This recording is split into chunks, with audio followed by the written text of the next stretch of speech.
Hola a todos y bienvenidos a un nuevo imperdible de Promir sobre la enfermedad inflamatoria intestinal. Como ya sabéis, es un tema largo, un poco tedioso, con bastante a memorizar y por ello vamos a ir punto por punto incidiendo en aquellos aspectos más importantes que nos pueden ayudar a diferenciar tanto la enfermedad de Crohn como la colitis ulcerosa, diferenciar sus casos clínicos y aquellas diferencias más significativas para poder contestar mejor las preguntas del examen. Es una patología rentable y por ello vamos a intentar que sea fácil de memorizar. Yo soy Neus Saloni, residente de pediatría del Hospital Universitario de Navarra y espero que este vídeo sea de gran utilidad. Vamos a empezar ya con la definición y la epidemiología.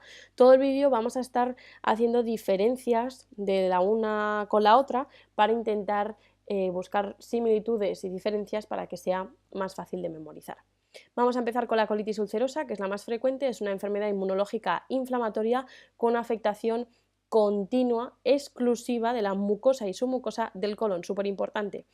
Es de patogenia desconocida, con un primer brote, ¿no?, de mayor incidencia entre los 15 y los 25 y un segundo pico ya en edades más avanzadas, en torno a los 60 años.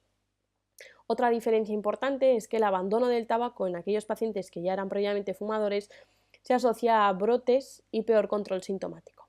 En cambio, la enfermedad de Crohn, que también es una enfermedad inmunológica inflamatoria, aquí la afectación es parcheada y transmural, afecta a todas las capas del intestino de cualquier tramo del aparato digestivo. Puede afectar, pues eso, desde el tramo digestivo alto hasta el final.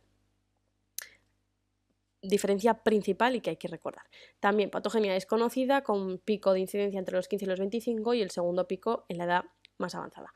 Y aquí el consumo de tabaco empeora el curso evolutivo, ¿vale? Entonces, en esta primera diapositiva ya tenemos dos diferencias, tipo de afectación y relación con el tabaco.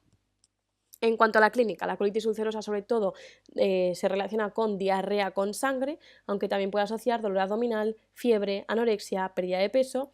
Si nos afecta al recto, pues tenemos, ¿no?, tenesmo, incontinencia y pujos, evoluciona en brotes, manteniéndose asintomáticos intercrisis, y si se inicia, se inician en recto con una extensión proximal variable. A nivel analítico podemos ver anemia, trombocitosis y nefrolitiasis también, y también por esa inflamación crónica una amiloidosis secundaria. En cambio, en la enfermedad de Crohn veremos sobre todo un dolor abdominal en fosa ilíaca derecha, que también puede asociar fiebre, malestar, pérdida de peso, anorexia. Si afecta más bien al tramo digestivo superior, será similar a una úlcera péptica, y si afecta al tramo final, al colon, pues simulará más una colitis ulcerosa. También evolucionan brotes y a nivel analítico veremos una anemia multifactorial, ya sea por pérdida de sangre o por esa inflamación crónica. En cuanto a las manifestaciones extraintestinales, también es un tema un poco tedioso de memorizar. Voy a insistir solo en lo más importante. A términos generales, suelen ser más frecuentes en la enfermedad de Crohn, excepto, y esto hay que recordarlo, pioderma gangrenoso, colangitis esclerosante primaria y colangiocarcinoma. También otra cosa que nos pueden preguntar es qué manifestaciones extraintestinales se relacionan con la actividad intestinal y cuáles no. Entonces van a presentar un curso independiente el pioderma gangrenoso y la colangitis esclerosante primaria, que eran las más frecuentes en la colitis ulcerosa, la uveitis anterior aguda, la espondilitis anquilosante y la enfermedad perianal, ¿vale? Entonces os acordamos sobre todo de las que son más frecuentes en colitis ulcerosa y la enfermedad perianal también, ¿vale? Entonces, en cuanto a las manifestaciones cutáneas, sobre todo destacar dos: el eritema nodoso, que son nodoso de nódulos subcutáneos dolorosos, ¿vale?, pero que no dejan cicatriz. El eritema nodoso tiene ese no de no dejo cicatriz. Y en cambio el pioderma gangrenoso, más frecuente en colitis ulcerosa y de curso independiente, que es esa pústula eritematosa que evoluciona a úlcera en extremidades inferiores, o sea, ya su nombre es feo, ¿no?, pioderma gangrenoso, que sí que deja cicatriz, ¿vale? Entonces, en cuanto a las manifestaciones articulares, tenemos también las complicaciones del tratamiento, ¿no?, osteoporosis y osteomalacia, la artritis periférica no deformante y seronegativa y la espondilitis anquilosante HLA-B27 de curso independiente a la actividad intestinal. En cuanto a las manifestaciones oculares, la piescleritis y la uveitis anterior aguda, ese ojo rojo doloroso con fotofobia, también de curso independiente, y la colangitis esclerosante primaria, que no es propiamente una manifestación de la enfermedad, sino que es una asociación de colitis ulcerosa, sobre todo varones, con un riesgo añadido, ¿no?, de colangiocarcinoma sobre todo. En cuanto a las complicaciones, el paradigma de la colitis ulcerosa es el megacolon tóxico, que es una dilatación aguda del colon que asocia dolor abdominal, fiebre, taquicardia y shock. Y en la enfermedad de Crohn, bueno, pues son debidas a la afectación transmural de la mucosa, bueno, de todas las capas del intestino, que pueden hacer estenosis con la obstrucción intestinal secundaria, masasoplastrones con abscesos secundarios y luego las fístulas que asocian esa enfermedad perianal, ¿no? Que acordaros que lleva un curso independiente de la actividad inflamatoria, pero que afecta muchísimo a la calidad de vida de los pacientes, ¿vale? Son fisuras, abscesos y fístulas que dan bastante guerra. En cuanto a la clasificación, tenemos dos índices. No hace falta memorizarlo muchísimo con todos los detalles, solo saber un poco de qué va, ¿no? Índice de Truelove-Witts colitis ulcerosa, que relaciona la gravedad del brote de la colitis, que tiene en cuenta parámetros clínicos y analíticos, sobre todo constantes y deposiciones, y a partir de 11 puntos brote activo. En cuanto a la enfermedad de Crohn, la clasificación de Monreal, que habla más del subtipo de enfermedad de Crohn, teniendo en cuenta la edad del diagnóstico, la localización y el patrón evolutivo. ¿Vale? Entonces, índice de Truelove-Witts, gravedad del brote de colitis ulcerosa, tiene en cuenta parámetros clínicos y analíticos, a partir de 11 brote activo, clasificación de Monreal, subtipo de enfermedad de Crohn, edad del diagnóstico, localización y patrón evolutivo. En cuanto al diagnóstico, bueno, pues obviamente, como siempre, sospecha clínica, anamnesis y exploración física. Es importante hacer una endoscopia con toma de biopsias y en el caso de la enfermedad de Crohn también pruebas de imagen. Vamos a verlo con más detalle. En la colitis ulcerosa, la endoscopia nos va a mostrar eritema, edema, exudados, úlceras. Acordaros que la afectación es continua, solo de colon, y afecta a mucosa y submucosa. Y vamos a ver pseudopólipos inflamatorios y una imagen en tubo de plomo por pérdida de las austraciones colónicas. Y esas biopsias lo que nos van a decir es que hay abscesos crípticos con abundantes neutrófilos y fibrosis escasa. En cambio, en la enfermedad de Crohn lo que nos va a mostrar es pequeñas úlceras lineales rodeadas de mucosa normal. Acordaros que el Crohn tiene una afectación parcheada transmural, ¿vale? De ahí las fístulas, y de esa mucosa normal que suele respetar el recto, ¿vale? Y las biopsias nos muestran granulomas no caseificantes con abundante fibrosis. Entonces, acordémonos, colitis ulcerosa, afectación continua, imagen en tubo de plomo con accesos crípticos y poca fibrosis en la anatomía patológica, y enfermedad de Crohn, úlceras lineales con mucosa normal, granulomas no calcificantes y mucha fibrosis, ¿vale? A nivel de las pruebas de imagen de la enfermedad de Crohn, antes se utilizaba el tránsito gastrointestinal, ahora ya casi no se hace. De elección la enteroresonancia, ¿vale? Prueba de imagen de elección en el Crohn, enteroresonancia. La cápsula endoscópica también nos puede ayudar, sobre todo para ver, ¿no?, la parte alta de intestino delgado, que no se puede realizar en estenosis, y el TAC abdominal para valorar el ilion terminal. En cuanto al tratamiento, es un poco denso, pero sí que, bueno, pues si al menos sabemos, ¿no?, unas ideas generales y miráis los algoritmos que hay en la plataforma y que os he puesto un poco más adelante en esta presentación, pues algo podremos hacer, ¿vale? Ideas clave, sobre todo, vamos a diferenciar, ¿no?, si estamos en brote o en mantenimiento. En brote, lo que vamos a utilizar, ¿no?, pues dependerá de la gravedad del brote, no es un leve, moderado o grave.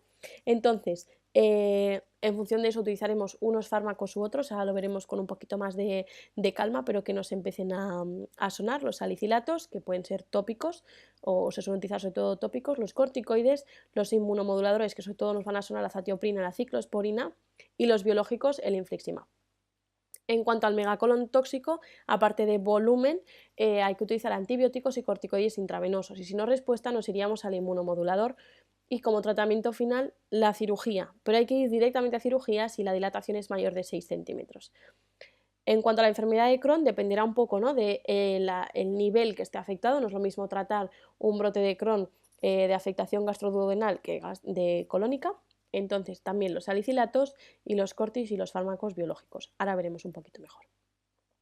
Entonces, en cuanto a la colitis ulcerosa de mantenimiento, si hemos tenido un brote leve o moderado con respuesta a corticoides, seguiremos con los 5-ASA. Si han sido corticodependientes, mantendremos la azatioprina, y si ha sido un brote grave corticorefractario, la azatioprina seguro, más menos biológico. Y en la enfermedad de Crohn dependerá de la gravedad, el número de brotes, tipo de afectación, como ya veníamos diciendo, pero fármaco de elección, azatopena. En cuanto al tratamiento quirúrgico, sobre todo se reserva para, en general, en las dos situaciones, complicaciones de la enfermedad, fracaso del tratamiento médico, intolerancia al tratamiento farmacológico y, en el concreto, la colitis ulcerosa, en caso de megacolon tóxico, ¿vale? Que se suele hacer una colectomía total y valorar una ileostomía terminal de urgencia, ¿vale? Dejando un manquito rectal por si en el segundo tiempo quirúrgico se puede hacer, ¿no? Una recuperación del tránsito intestinal y también quirúrgico, obviamente, si aparece displasia grave o neoplasia. Importante destacar que el tratamiento quirúrgico de la enfermedad de Crohn no es curativo y que tiene un 75% de recurrencias. Por lo tanto, después de la cirugía se suele añadir la acetopena. Entonces, los algoritmos que os comentaba antes. Si tenemos un brote leve de colitis ulcerosa, empezaremos por los 5-ASA orales y o tópicos, depende, ¿no? De pues, si solo tiene una afectación rectal o es más extendida por todo el colon. Si no responde, añadiremos corticoides tópicos. Si no responde, ya estaríamos delante, ¿no? De un brote moderado, que iríamos a un corticoide oral. Si no responde, ya brote grave, corticoide intravenoso, ¿vale? Como veis, vamos escalando. Y si a pesar del corticoide no son refractarios, lo que habría que hacer sería añadir un inmunomodulador que podemos utilizar la acetoprina, que acordaros que es de mantenimiento. Entonces, si ha utilizado acetoprina tendríamos que irnos a un biológico, el infliximab, y si no ha recibido nunca acetoprina sí que podemos utilizar ciclosporina en el brote. Y si no responde, cirugía. En cuanto al Crohn, ¿no? Por eso que veníamos hablando, que en función de la localización de la afectación será diferente. Pero sobre todo destacar los corticoides y los IVPs en el caso de afectación gastroduodenal alta. Si tiene una afectación más bien de intestino delgado o ileocecal, dependerá un poquito de la gravedad, pero recordar que aquí el corticoide que podemos utilizar sobre todo son la budesonida, y si no ya pasaríamos a corticoides sistémicos y si no escalaríamos a biológicos. Y en cuanto a la afectación colónica, un poquito similar a la colitis ulcerosa, ¿vale? Empezamos por los 5-ASA, si no subimos con los cortisorales, si no intravenosos, si no biológicos. En cuanto al seguimiento, ahora veremos un poco, ¿no? Pues la relación que tiene esta patología con el cáncer colorectal, sobre todo, tienen ese riesgo incrementado de displasia y cáncer de colon, por lo que el seguimiento de las dos patologías se hará con colonoscopia y biopsias seriadas, ¿vale? Importante destacar que los salicilatos previenen la aparición de cáncer colorectal.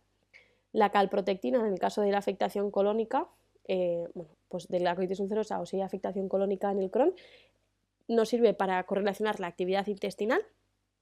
El embarazo es posible, pero sí que será que hay riesgo de aborto y de bajo peso fetal, y además está contraindicado metotrexato, ciclosporina, metronidazol, ciprofloxacino.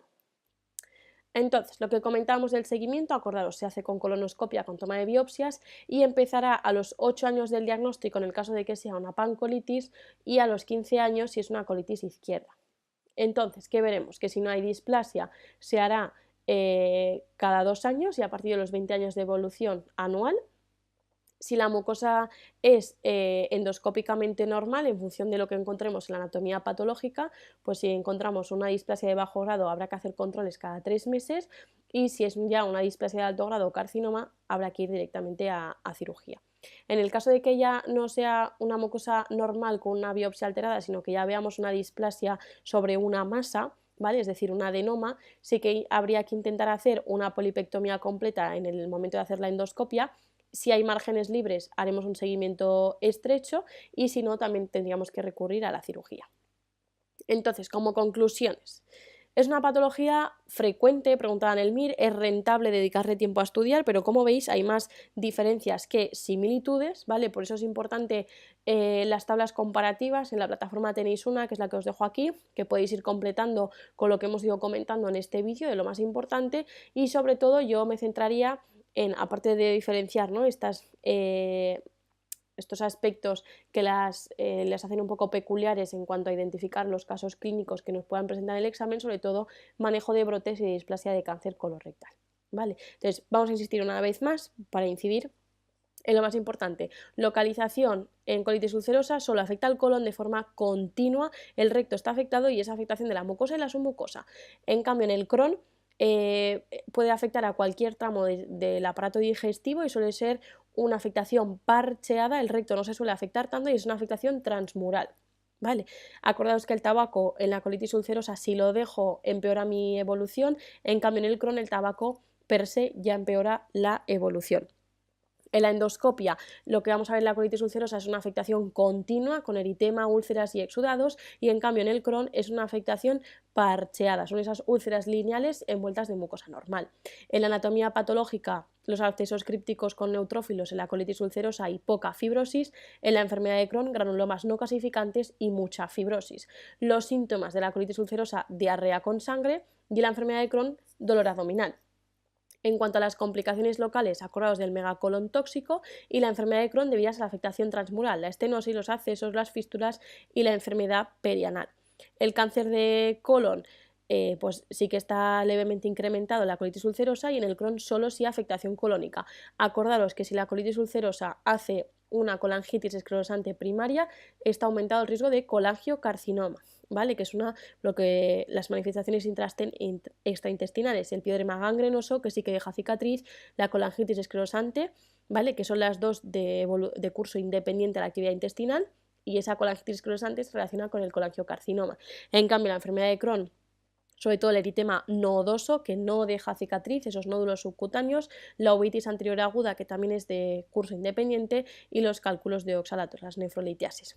Y hasta aquí este imperdible de Promir, espero que no haya sido muy denso y que sea de gran utilidad. Nos vemos en el siguiente.